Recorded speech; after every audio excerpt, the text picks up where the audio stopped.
15 sampai kemudian minggu depannya lagi akhir Januari adalah ujian akhir ya, akhir semester buat teman-teman mahasiswa RPL ya. Jadi yang perlu Bunda sampaikan bahwa kita masih punya satu proyek itu adalah membuat kegiatan ya literasi tapi bukan video ya, dalam bentuk paper atau laporan ya, tapi di situ adalah tahapan-tahapan. Nanti teman-teman bisa memilih antara tiga kegiatan ya, simulasi melalui sains, kemudian matematika, dan juga dengan bahasa ya. Hari ini kita Bunda bahas tentang bahasa.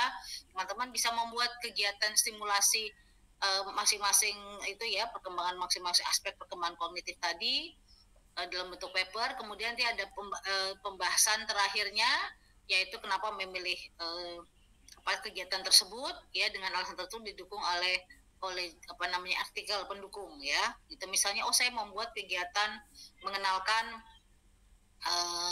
literasi atau numerasi dengan geometri itu adalah salah satunya. Nah, teman-teman buat tahapannya seperti apa untuk anak ya. Jadi sebenarnya kayak kegiatan gitu, kalau kita membuat project based learning ya, project based learning atau PBJL ya, itu berkaitan kita membuat project apa untuk mengenalkan apa. Misalnya di tahap di awal saya mengenalkan tentang membaca, misalnya pra membaca boleh ya. Terus tahap mungkin teman-teman punya cara mengajarkan membaca pada anak dengan metode berbeda, silahkan ditulis, kemudian alasannya kenapa memakai metode tersebut ya. Kemudian terakhirnya kemudian bagaimana teori yang mendukung kegiatan tersebut. Memang ini sangat baik karena sudah pernah diteliti oleh ABCD, sehingga ini bisa dipakai untuk mengajarkan misalnya pra membaca untuk anak ya. Itu salah satunya, itu adalah bagian dari project ya. Project ini nanti ada biasanya di project itu ada project kecil-kecilan ya, yaitu PBJL tadi adalah pengenalan, kemudian pengembangan, dan juga ada kesimpulan. Kesimpulan itu adalah membahas kenapa teman-teman membuat kegiatan itu. Itu paper saja ya, tapi itu hasil daripada teman-teman. Jadi boleh harus dipraktekkan di sekolah masing-masing ya. Yang sudah mengajar utama adalah dipraktekkan di sekolah masing-masing. Terus ada foto-foto yang ini pernah dipakai. Kalau sudah pernah dipakai kemudian sudah ini nggak apa-apa, tapi kalau belum pernah digunakan dan ada foto lama harus dibuat ya. Kegiatan itu sudah harus harus dibuat kalau memang belum pernah dibuka. Dan kegiatan bukan hanya gini loh, menggunakan kartu baca itu mah gampang, semua orang pakai kartu baca misalnya kalau mengajarkan pembaca. Atau menggunakan kartu hitung untuk itu semua orang pakai itu. Tapi teman-teman punya strategi atau metode tertentu yang memang orang lain nggak tahu nih saya pakai cara.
Hal yang penting ya, kalau kita baca mungkin teman-teman di materi pengembangan bahasa sudah dibahas ya, mungkin sama dosen yang bersangkutan ya. Tapi ini lebih kita kenapa literasi itu membantu meningkatkan kemampuan kognitif anak. Coba ada yang bisa bahas kenapa?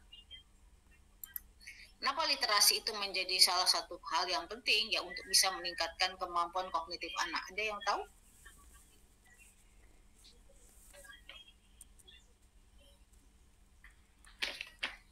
Ya boleh.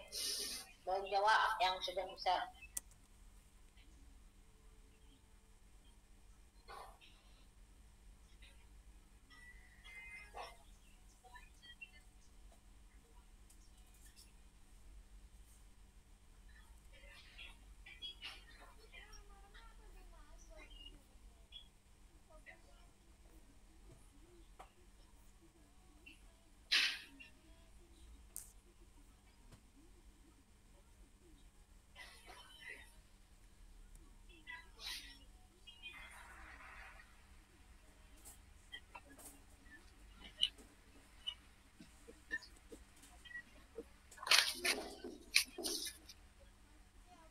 Ya Pak, Ken Rahajani.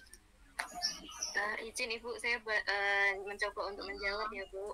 Karena dengan literasi anak bisa membantu anak untuk mengenal huruf dan kata yang itu menjadi dasar sebagai kemampuan untuk nantinya membaca dan menulis.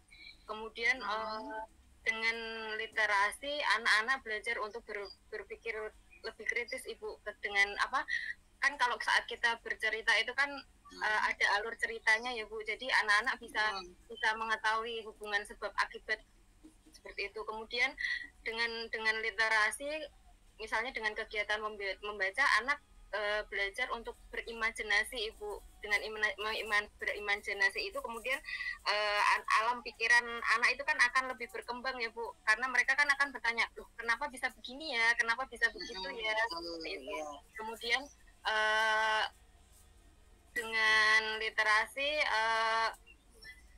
memperkuat hubungan sosial dan pemahaman emosional. Misalnya dengan bercerita, anak belajar untuk berempati melalui alur cerita yang disampaikan oleh gurunya. Kemudian anak-anak juga belajar berinteraksi seperti itu dengan teman-temannya. Kalau tidak salah seperti itu ya Bu. Ya, makasih Pak Ken. Ada lagi yang nambahin? Ada yang mau nambahkan? Ya kan sudah tahu ini banyak guru-guru literasi sering dilakukan di sekolah, tapi tujuannya buat apa sih? Apakah untuk meningkatkan kemampuan kognitif anak dengan literasi? Apakah hanya sekedar membaca saja? Diana Hermianti. Ya Bu, untuk saya literasi bisa meningkatkan kognitif anak karena membantu mereka membangun keterampilan kognitif yang penting, seperti misalnya memahami cerita. Anak-anak menggunakan otak mereka untuk memahami cerita, menghubungkan ide-idenya, dan memecahkan masalah. Untuk berpikir kritis, literasi membantu anak mengembangkan keterampilan berpikir kritis dan mengevaluasi situasi dengan lebih baik, bisa mengembangkan pemikiran anak untuk mempunyai ide-ide baru. Kalau literasi digital juga membantu anak-anak melatih kemampuan berpikir anak untuk melakukan suatu kegiatan, baik itu dalam permainan kelompok ataupun kegiatan lain. Mungkin ada kegiatan keterampilan kolase atau membaca, menulis, dan sebagainya. Itu dari saya, Bunda. Makasih, sudah cukup ya dua. Ya, tadi disampaikan Bu Ken ya dengan Bu Diana tentang literasi, ya betul ya. Dengan literasi ya ada kegiatan bagaimana berpikir kritis tadi ya. Kemudian tadi memahami isi cerita itu kan tidak hanya sekedar memahami tentang bahasa saja ya, anak berbicara, ada kosakata yang muncul, tapi mereka bagaimana memahami tentang kalau guru membacakan buku cerita misalnya, anak-anak memahami itu isi ceritanya apa, dia berpikir, kemudian selain tadi kalau bahasanya mengulang cerita itu bahasa, tapi kalau dia memahami ide-ide tadi yang muncul, kenapa begini, mengapa gini, itu adalah kemampuan memecahkan masalah di situ ada. Jadi di dalam literasi itu banyak kegiatan-kegiatan, banyak hal-hal yang misalnya yang dapat meningkatkan kemampuan kognitif anak tadi, ya kemampuan memecahkan masalah, berpikir kritis, kreatif, ya, karena dia misalnya kalau harus buat kegiatan-kegiatan tertentu dia harus membuat cerita, ya, misalnya itu adalah kegiatan-kegiatan yang bisa meningkatkan kemampuan kognitif anak, ya. Jadi kalau kita salah satu indikator kecerdasan anak adalah kemampuan literasinya bahasa. Jadi kalau kita lihat di sekolah, di kelas kita, yaitu ada anak-anak yang pintar cerita, itu tuh anak-anak yang pintar, ya, karena tadi kemampuan dia untuk bercerita itu nggak sembarangan, karena dia harus membuat alur cerita, kemudian menyampaikan pada semua orang, itu menyusun terus sampai menjadi suatu cerita yang baik. Itu adalah salah satu kemampuan kognitif yang dipunyai anak tersebut. Makanya kalau kita anak-anak yang pintar cerita terus serius bisa, itu tuh anak-anak pintar sebenarnya. Yang kadang-kadang ada orang tua gini, kenapa sih nggak mau diem gitu. Nah, kalau dibilang nggak mau diem, orang tua gini, anak tuh harusnya diem gitu, duduk diem, nggak usah ini. Nah itu padahal anak itu dia lagi mengeksplor lingkungan sekitarnya, kemudian dia mungkin dia punya ide-ide, dia mau mengungkapkannya, ya, dan itu menceritakannya, itu hal-hal yang memang harus kita appreciate. Jadi kita tidak boleh mengkat kemampuan anak, ya, karena kita merasa ibu-ibu biasa gitu ya, capek atau apa, anaknya ceriwis atau apa, dia malah terganggu. Kemudian kemarin baru keluar kota ada keluarga yang tanya, ya anaknya nggak mau diam, loncat sana loncat tuh. Iya, bagus, malah dia mau cerita, mau ngomong, malah bagus. Kalau anaknya diem duduk nggak mau ngapa-ngapain, itu kita harusnya waspada kalau anak kita diem. Dia tuh nggak mau ngapa-ngapain, hanya duduk diam merhatiin. Itu anak yang nggak punya ide, anak yang tidak tahu apa yang. Tapi kalau dia mau diem, dia cari sesuatu, dia belajar sesuatu. Itu anak-anak yang punya kemampuan yang luar biasa, ya, dalam otaknya, ya. Sehingga kita harusnya mengapresiasi dan bukan malah mengkat. Nah, anak-anak yang seperti itu kan akhirnya terpotong, nanti terpruning, nanti kalau sudah usia 8 tahun, dia yang tadinya aktif, kemudian bisa banyak loh anak-anak yang tadinya aktif pada usia TK, ya, PAUD, tiba-tiba dia karena terlalu banyak orang tua yang mengkat kemampuan dia, sehingga dia pada saat dia SD sudah jadi anak pendiam dan dia tidak punya ide apa-apa. Mati, bener. Itu banyak sekali Bunda dapat cerita seperti itu, dan teman-teman tuh banyak.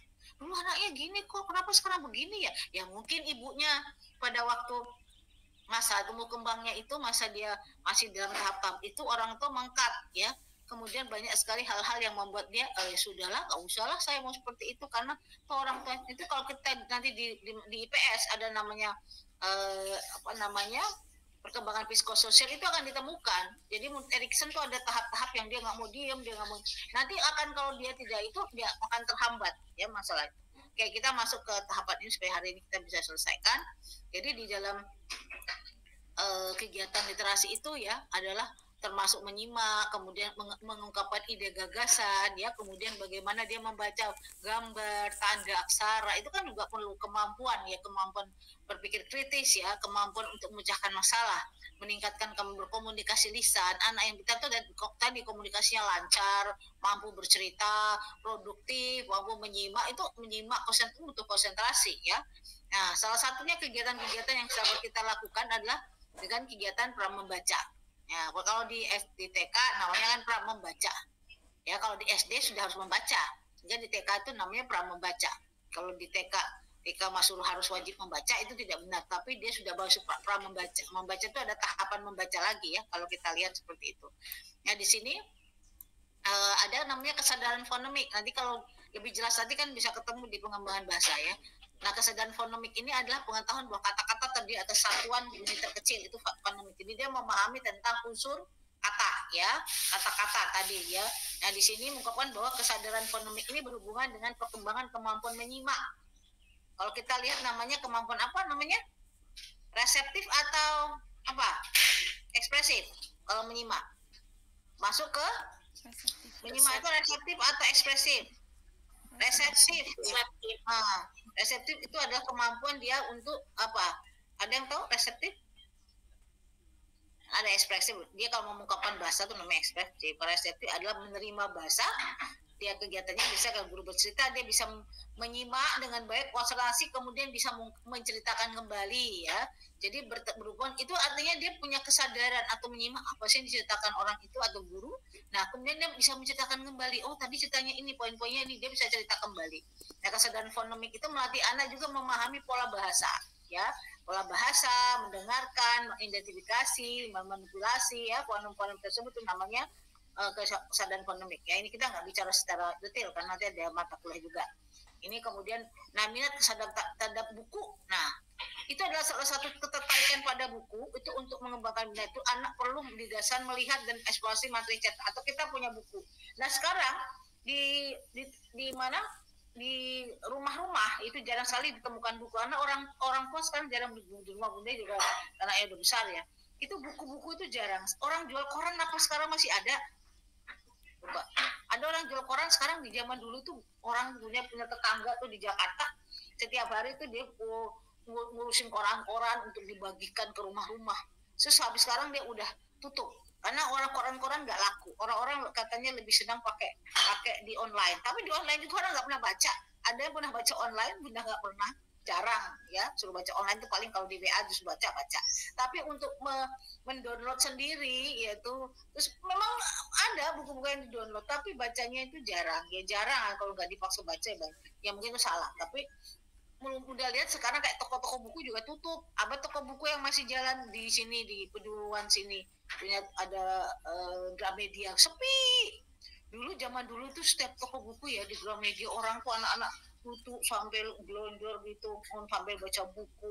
Jadi sekarang yakin seperti itu tapi jarang orang ke situ. Kesadaran membaca orang sekarang rendah. Ya, toko-toko buku Gunung Agung udah tutup dari kapan-kapan punya. Ya, pada Gunung Agung di Semarang itu Gunung Agung udah bertutupan semua, di mal-mal tutup, di toko di jalan-jalan apa tuh tutup semua. Yang ada tinggal toko buku apa itu dan Gramedia, ya jarang buku sekarang karena tadi kesadaran literasi orang untuk bisa tadi cetak itu susah, ya. Padahal kita lebih senang baca cetak daripada baca online, benar nggak? Ya, di mata kuliahnya Bunda di Gizi itu Bunda wajibkan harus punya buku. Kenapa? Harus dipaksa baca buku. Kalau disuruh online terus dia download. Ya kalau dia download, kalau dia nggak download, ambil buku kemudian baca, diulang dan itu bisa dipakai buat di sekolah, buat apa? Kenapa? Supaya kesadaran untuk media cetak itu tetap ada. Ya, kita harus punya buku di rumah gitu. Nah itu karena salah satu ya itu memang memudahkan juga online nggak gitu mahal tapi kalau kita punya kesadaran betul nggak apa-apa tapi kalau kita untuk menginvestasi kepada anak-anak kita ya kita tetap beli buku ya untuk membuat kesadaran mereka akan buku ya. Nah kemudian di sini ya misalnya tuh ya nah kayak gini ini kan adalah ini juga kesadaran ini dengan mendaur ulang dan sebagainya pada praktek kegiatan keaksaraan ya.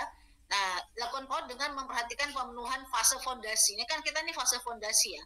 Nah, kegiatan menghubungkan huruf dengan bunyi, mengenal makna tanda baca, melalui intonasi, merupakan sebagian dari kegiatan keaksaraan yang dapat dilakukan aktivitas bermain. Nah, ini kita lihat. Ini adalah hal-hal yang memang nah, ini dari YouTube. Sebenarnya ada ya kegiatan-kegiatan ini yang kita bisa lihat di dalam YouTube, kemudian di sosial media, terus pengenalan kosakata ini merupakan perbendaharaan kumpulan kata yang punya makna yang ditujukan dengan pengetahuan anak jadi nama benda dan sebagainya itu adalah bagian daripada pengenalan kosakata. Jadi setiap kita punya kegiatan itu harus sebaiknya kosakata yang anak itu bisa bertambah dengan kegiatan yang kita buat. Kemudian praktek komunikasi. Nah, biasakan anak-anak untuk bisa bercerita. Gimana caranya?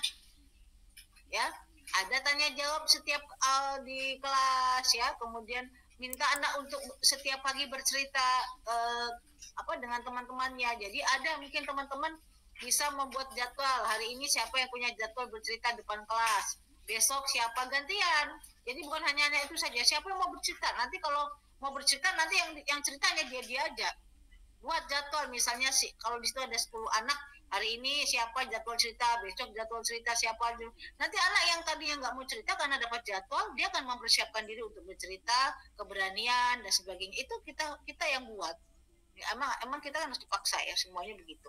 Ya, Bunda punya mahasiswa reguler yang masih baru-baru itu semua dipaksa untuk bisa melakukan kegiatan-kegiatan yang kita inginkan, yang Brodi mau dan mereka juga harus mereka juga bisa mendapatkan impact daripada kegiatan yang kita buat ya dari prodi.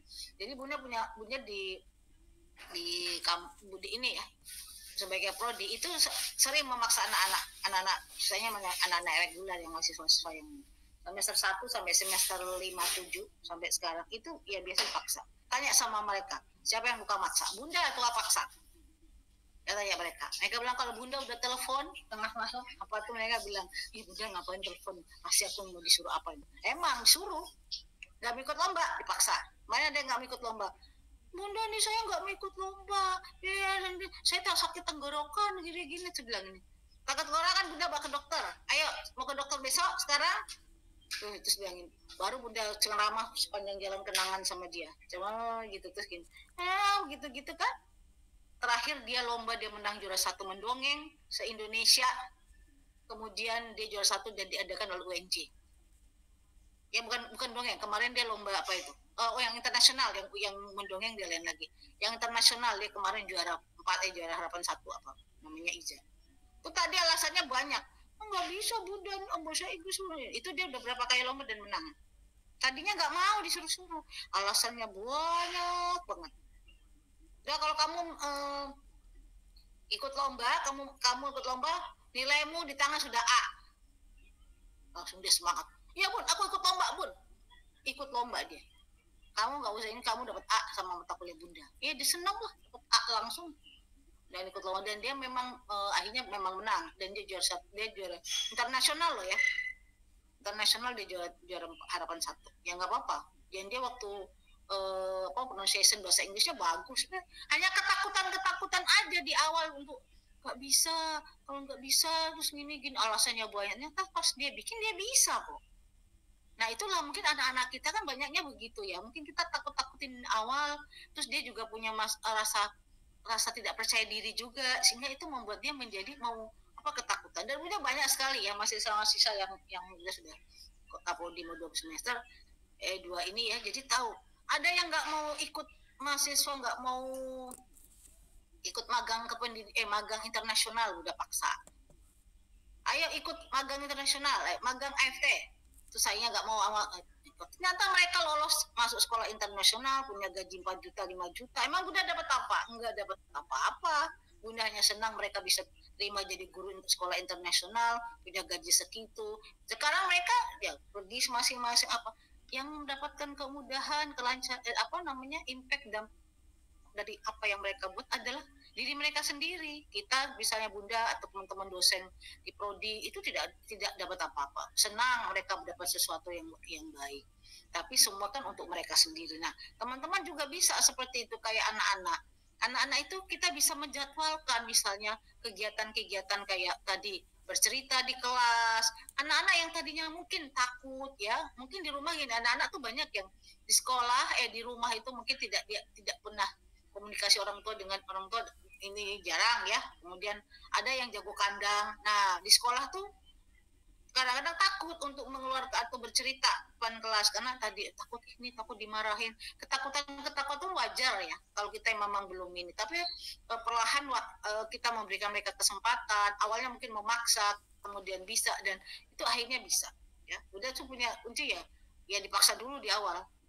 Kalau udah dipaksa mereka merasakan enak dan mereka akan melanjutkan, dan itu rasanya itu mereka akan punya kepercayaan diri untuk terus lanjut, dan percaya diri itu kan buat mereka menjadi sosok yang mereka misalnya mampu ya, potensi mereka keluar. Karena kalau memang di awal tuh potensi mereka nggak keluar, itu kan sayang, eman-eman ya. Mungkin teman-teman punya siswa, punya anak sendiri yang potensinya nggak keluar. Tapi gimana kita menggali potensi itu tuh yang penting tadi. Kemampuan kognitif itu untuk anak usia dini itu memang harus kita gali ya, potensi dia. Nah, apalagi kalau anak usia dini kan belum tahu mereka mau kemana ya, mereka mau mengambil apa ya, kemudian dia mau menuju kemana. Kan kita sebagai guru ya, sebagai orang tua, kita yang mencari potensi itu dengan berbagai cara ya, apalagi di kognitif ya. Kognitif itu kan di usia ini adalah usia yang sangat berkembang sangat otak berkembang sangat pesat. Nah, kita harus bisa punya cara menstimulasi mereka dengan berbagai cara sehingga potensi mereka itu keluar. Salah satunya dengan literasi ya. Literasi ini membantu untuk bisa meningkatkan kemampuan kognitif mereka ya. Nah, di sini kita lihat misalnya praktek baca. Nah, ini ada latar belakang sosial budaya juga memang sangat mempengaruhi ya untuk ini seseorang, tapi kita bisa memberikan banyak stimulasi ya untuk bisa menggali potensi mereka. Ini adalah salah satu yang bisa kita lakukan ya, diskusi dengan teman di kelompok manakah anak yang bermain apa tanda. Nah, ini juga kemudian kemampuan bertutur tadi dimulai dari penginderaan, artinya seorang anak memberikan nama pada apa yang dilihat, diraba, dirasa, yaitu ketika melihat sesuatu benda. Kemudian kita menggali potensi anak, mereka akan mau bercerita tentang hal-hal yang berkaitan sama benda tersebut. Nah, ini belajar reseptif tadi ya, menyimak. Kemudian kita lihat ini adalah keterampilan bahasa reseptif dan ekspresif ya tadi. Kalau ekspresif itu kemampuan dia untuk mengungkapkan bahasa, kalau reseptif kemampuan dia untuk menyimak, kemudian dia menceritakan kembali. Jadi di sini ada makna, kosakata, penggunaan kalimat. Nah, kalau di ekspresif itu dia bagaimana bercerita ya, ada simbol visual itu. Nah, itu semua mulai dari penginderaan ya, penginderaan yang dilakukan oleh guru ya. Nih, praktek bercerita. Praktek bercerita ini ini ada media untuk kemampuan bertutur dan anak suruh cerita nih tentang ini hal tersebut. Misalnya kita punya media. Nah, bagaimana anak bisa menceritakan tentang hal-hal seperti ini, gambar atau media yang ingin kita sampaikan kepada siswa. Tapi yang Bunda pesankan adalah jangan sampai kita meminta anak untuk bercerita, dia sendiri tidak tahu topik itu. Ya, misalnya kayak kita mau menceritakan mau minta anak untuk cerita tentang kereta api. Jangan-jangan anak yang kita minta akan cerita itu dia nggak pernah naik kereta api, dia tidak tahu sosok kereta api misalnya ya. Misalnya dia tidak pernah lihat kereta api, nggak pernah diajak ke stasiun, naik kereta api aja nggak pernah. Ya, itu membuat dia mau bercerita apa di dalam pikirannya, dalam skemanya ya. Kalau kita bicara tentang kognitifnya Piaget, ya skemanya tidak ada skema tentang nama benda yang namanya kereta api, karena dia tidak pernah diajak ke kereta api pada usia itu. Dia mau cerita kereta api apa? Mereka akan kesulitan, kecuali kalau kita sudah menguatkan atau mendetilkan cerita tentang kereta api di awal, ada videonya, ada gambarnya. Oh, kereta api itu kayak gitu ya. Oh, cerita kereta api itu gitu ya. Setidak-tidaknya dia punya gambaran tentang kereta api. Walaupun dia belum pernah naik kereta api ya. Tapi kalau kita mau ajak dia ke stasiun kereta itu lebih bagus lagi. Skema dia tentang kereta api menjadi lebih luas. Kereta api naiknya seperti ini, ke stasiun ada masinisnya dan sebagainya. Itu akan membuat dia menjadi punya pengalaman bagaimana naik kereta api. Makanya yang Bunda sampaikan di dalam kognitif itu, di dalam kegiatan kita untuk stimulasi anak itu memang harus ada yang real, benda yang real itu lebih bagus ya. Kalau tidak ada gambar atau real ya, itu membuat anak punya pengalaman sendiri. Makanya di kegiatan-kegiatan di PAUD ya yang sekarang disarankan, distimulasi itu adalah bagaimana membuat pengalaman anak itu banyak. Pengalaman itu dari mana? Ya kita mengajak anak ke berbagai tempat, ya mengenalkan tentang benda-benda dengan tempat yang real, ya. Kalau kita mengajarkan anak tentang kereta api, ajalah anak ke stasiun. Kan nggak perlu naik kereta api ke stasiun. Kalau di Semarang tuh banyak tuh ada yang gratis, kan nggak perlu ini mereka lihat. Atau mengenal tentang pesawat, kan nggak perlu naik pesawat. Kalau bisa ke bandara terus lihat, ini kayak gini, lihat pesawat terbang kok kayak gitu ya, ada pesawat. Nah, boleh. Ada orang sampai dewasa juga nggak pernah naik pesawat, ya ada maknya. Jangan-jangan guru-gurunya juga nggak pernah naik pesawat. Jadi kalau mau ceritakan pesawat, bingung ya pesawat itu kayak gimana ya. Hanya lihat, itu ada benda yang terbang. Tapi gurunya nggak pernah punya naik pesawat, benar nggak? Jadi dia mau ceritakan naik pesawat, bingung. Pesawatnya saya nggak pernah naik, ya kan? Banyak ada. Bunda kemarin punya teman-teman yang ada di Jakarta ya, dari Bunda kemarin ada kegiatan Desember sama Bu Ira tuh sama Bu Nila ke Jakarta, dan itu ada guru-guru dari Sumatera ya.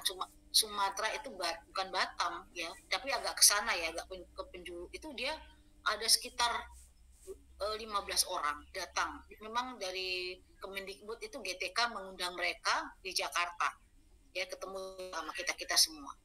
Dan memang udah tanya, mana pernah kayak pesawat? Nggak pernah, usianya udah tua-tua, ada yang lebih tua dari Bunda gitu. Nggak pernah naik pesawat, baru sekali saya naik pesawat, Bu. Selama ini saya hanya ada masuknya hanya di kotanya dia, di kota kecil, kemudian paling ke kotanya dia yang ibu kota situ ya juga itu Batam, bukan Batam apa ya, daerah situ lah ya, bukan Jambi juga, Sumatera, Bangka Belitung. Nah itu ada sampai situ aja, kalau ada acara-acara apa gurunya diundang, tapi dia belum pernah. Itu kan nggak usah naik pesawat, naik darat juga bisa. Nah itu dia ke Jakarta yang jauh, dan tuh lihat naik pesawat, dan itu banyak loh, 15 orang, dan mereka euforia. Langsung mereka besoknya jalan-jalan pergi ke Tanah Abang belanja, ya, karena nggak pernah lihat Jakarta juga. Artinya itu gurunya nggak pernah, sehingga kalau mengajarkan anak dia sulit. Tapi bukan berarti nggak bisa, tapi kita bisa mengenalkan lewat video ya. Sekarang punya media teknologi sudah luar biasa, jadi kita bisa mengenalkan anak dengan video atau dengan gambar ya, kalau memang seperti itu. Itu adalah satu cara. Kemudian nanti dia minta untuk menceritakan apa yang mereka ingin ceritakan. Nah itu salah satunya. Kemudian ya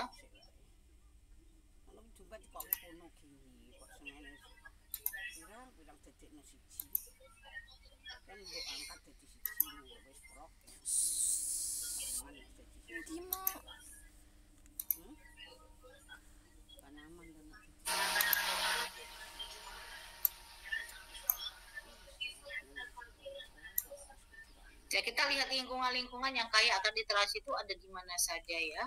Lingkungan kaya literasi misalnya anak-anak bisa mengeksplor, mengidentifikasi lingkungan yang kaya literasi. Lingkungan yang kaya literasi kita bisa lihat di buku ya, buku-buku ini. Nanti Bunda kirim di buku-buku ini, teman-teman bisa pakai juga di sekolahnya ya. Guru bisa membacakan buku cerita sambil sesekali berhenti untuk mengajak anak-anak terlibat secara aktif dalam memaknai cerita, interaktif ya. Jadi sambil cerita kemudian berhenti, kemudian diskusi. Ya, pada akhir kegiatan membaca, guru bisa mengajak anak-anak untuk mendiskusikan konsep-konsep yang berkaitan dengan sains dalam cerita tersebut. Ya, misalnya gitu. Setelah itu guru menyediakan buku-buku yang dapat membantu anak mengenal konsep dalam berbagai bidang ilmu. Itu kita bisa, nih Bunda kirim buku-buku ini di grup ya. Nah, di Selim kelas kita juga kita buku yang penuh. Nah, buku-buku yang di dalam kelas itu kadang-kadang buku-buku itu sudah 2 tahun 3 tahun nggak pernah tidak pernah diganti, sehingga anak-anak kalau situ bosan itunya bukunya itu aja. Kita bisa mengganti buku-buku itu dengan berbagai ini ya. Misalnya kalau ada beberapa yang mengajukan buku-buku itu gratis. Bunda tuh waktu kemarin di Solo tuh ada salah satu bapak-bapak cerita, saya tuh punya apa ya, buku ya, nggak pernah ada yang meminta, nggak ada pernah ada yang ngajukan. Jadi bukunya tuh banyak, sampai itu belum ada orang apa ya, misalnya lembaga atau sekolah yang mengajukan untuk apa dikirim seperti itu ya. Itu padahal dia punya buku banyak, dia juga lupa. Kok bisa Pak? Apa Bapak yang kurang sosialisasi? Katanya sudah, tapi tidak ada, maksudnya mungkin ininya kurang ya, ketertarikan pada buku-buku kurang. Nah itu juga, jadi barang-barang di kelas ini diberi label dengan kata-kata dan gambar, sehingga anak-anak selalu mengkaitkan antara bahasa tulis dengan benda yang dipresentasikan. Jadi bisa kita juga menulis ya setiap kata-kata yang ingin kita sampaikan kepada anak ya, dengan benda-benda yang tersebut. Guru melibatkan anak dengan berbagai aktivitas bahasa literasi di dalam keseluruhan proses pembelajaran. Nah ini percakapan, diskusi kelas digunakan untuk melatih anak menggunakan bahasa dalam berbagai konteks. Misalnya ketika mengajarkan sains, guru dapat meminta anak untuk memprediksikan, mengobservasi, menyimpulkan. Itu adalah bagian daripada kegiatan kognitif. Ya. Jadi kalau sains detailnya kita lihat di pembelajaran sains sama Bu Dwi. Nah dari penataan ruang kelas hingga interaksi anak dengan guru dan sebagainya juga didesain untuk memberikan kesempatan bagi anak untuk mengeksplor dalam berbagai kegiatan literasi ya, baik itu kosakata anak, kemudian anak bercerita, anak berdiskusi, semua itu kita bisa dibuat di dalam kelas ya, sehingga kegiatan itu tidak hanya masuk kemudian awal kemudian inti selesai pulang, tapi bagaimana mengkaitkan menghadirkan literasi sebanyak-banyaknya ada di dalam kelas. Nah, kita lihat lagi ini Bunda sebenarnya buku ini tidak bisa, nanti Bunda ini dulu ya disimpulkan, karena Bunda tuh ininya literasi numerasi ya dari Kemendikbud. Jadi buku-bukunya banyak. Ini karakteristik buku tadi ya, buku-buku itu yang memang harus banyak dihadirkan di dalam kelas untuk bisa menstimulasi anak ya. Tadi bukan stimulasi kan bukan tadi hanya sains atau matematika, bahasanya salah satu juga cara untuk bisa menstimulasi anak. Buku bervariasi, misalnya seperti book ya, buku kain ya. Kalau buku kain itu biasa untuk anak usia tertentu yang memang belum ini ya, misalnya usia 1 tahun 2 tahun tuh pakai kain karena mereka kadang-kadang tangannya masih suka tadi stimulasi motorik halusnya ya, itu dengan buku kain.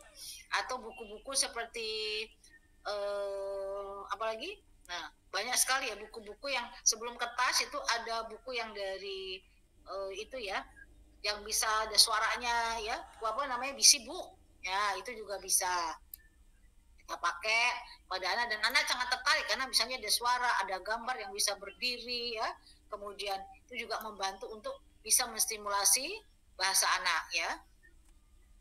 Ya, kemudian buku tadi 2 dimensi, 3 dimensi ya, kemudian ada yang pakai ilustrasi gambar foto, kemudian itu salah satu cara juga untuk menstimulasi anak. Ini flapbook, pop-up book. Kalau pop-up book tadi ya, kita banyak sekarang di buku toko-toko buku ada jual pop-up book atau flapbook ya. Nah, itu bisa anak-anak juga suka dengan buku-buku seperti itu. Kita bisa buat sendiri ya, kayak pop-up book itu bisa dibuat sendiri. Ya, tidak perlu misalnya kita beli di mana, di toko buku. Kalau memang kita memang bisa buat ya, alangkah baiknya buatnya bareng-bareng sama anak. Ya, itu adalah flapbook, pop-up book. Sampai sini ada pertanyaan sebelum udah lanjut? Nah, ini banyak ya buku-buku digital. Digital kan juga banyak ya.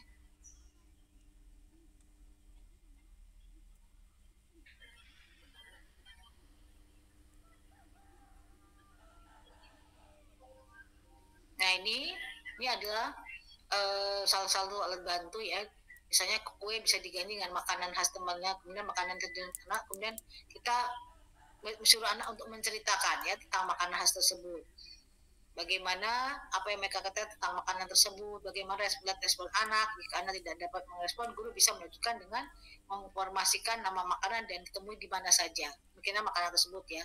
Ini adalah cerita, kemudian anak mengungkapkan bahasa ya, apa yang mereka ketahui tentang makanan tersebut. Nah, ini juga ya, benda-benda tersebut kita bisa minta anak untuk menceritakan ulang ya, menceritakan kemudian mendiskusikan.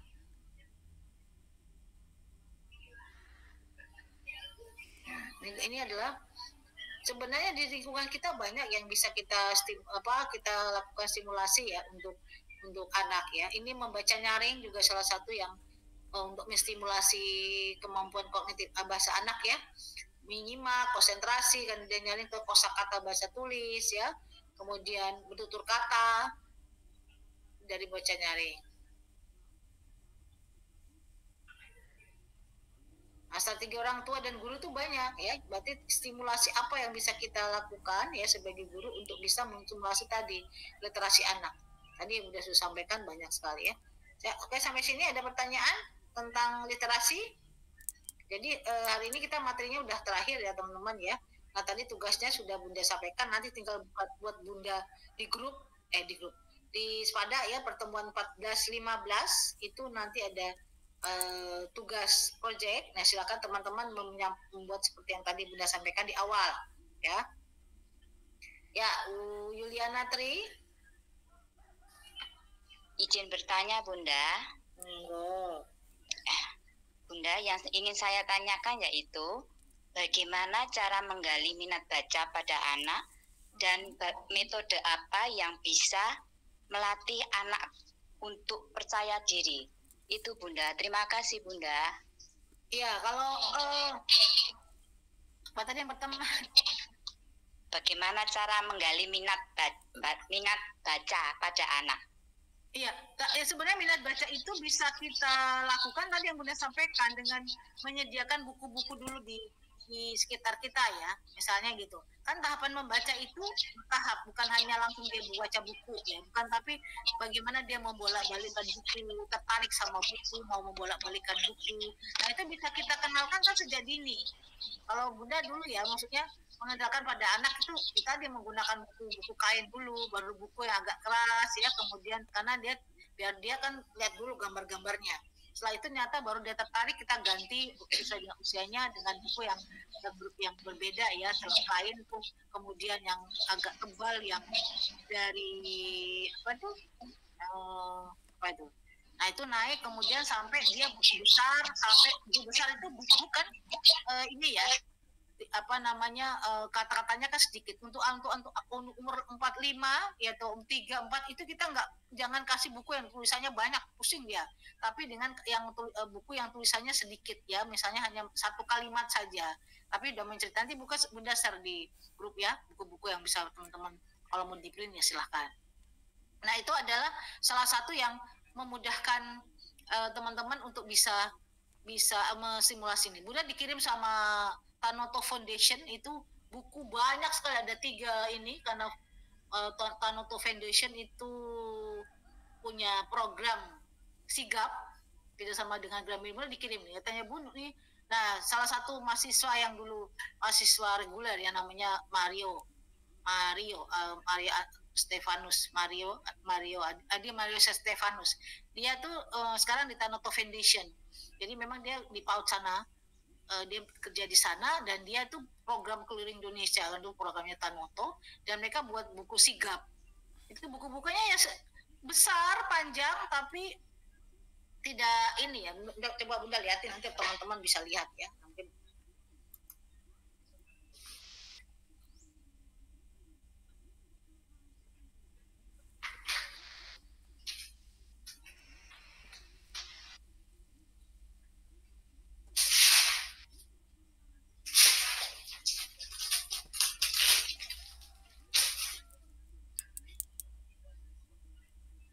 Ya ini punya mana?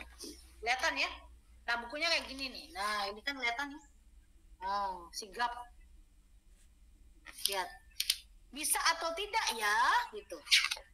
Nah di dalamnya itu hanya begini. Kelihatan? Tulisannya apa? Sedikit. Nah, tulisannya sedikit. Ini Bunda dikirim banyak, 3. Ini satu isinya berapa itu? Kayak 20 apa 30? Satu ini, tapi kali 3.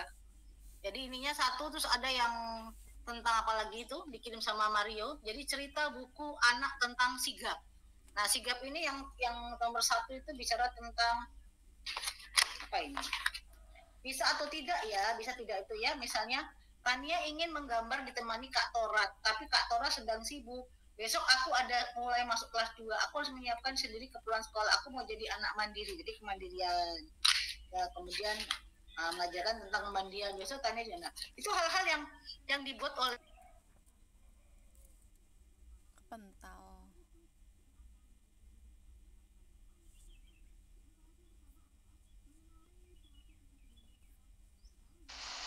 Bu Anita kelempar ya, Bu? Iya, kok keluar Bunda ini?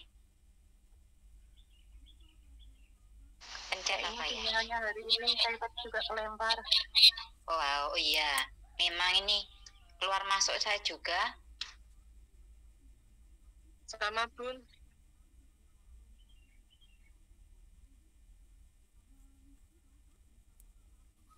Pengaruh sinyal mungkin ya Bun. Ini Mohon maaf Bun, untuk tugasnya apa aja? Wow, saya telat tekan masuknya. membuat proyek pembelajaran itu loh Bun.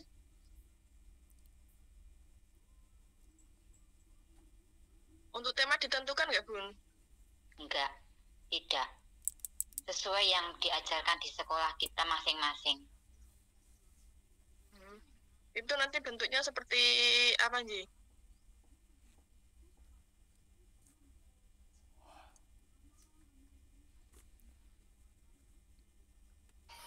ya tekan kenapa Bunda hilang ya. Gitu. Jadi salah satunya dengan buku seperti itu. Jadi memang tidak banyak tulisan-tulisan, tapi bisa membantu anak untuk tadi menstimulasi kemandirian. Tujuan kita apa? Untuk mengajarkan anak tentang kemandirian, tentang apa? Termasuk tadi ditanyakan terakhir apa? Bu siapa namanya tadi? Nanya? Iya Bunda. Metode apa yang bisa melatih anak untuk percaya diri itu Bunda?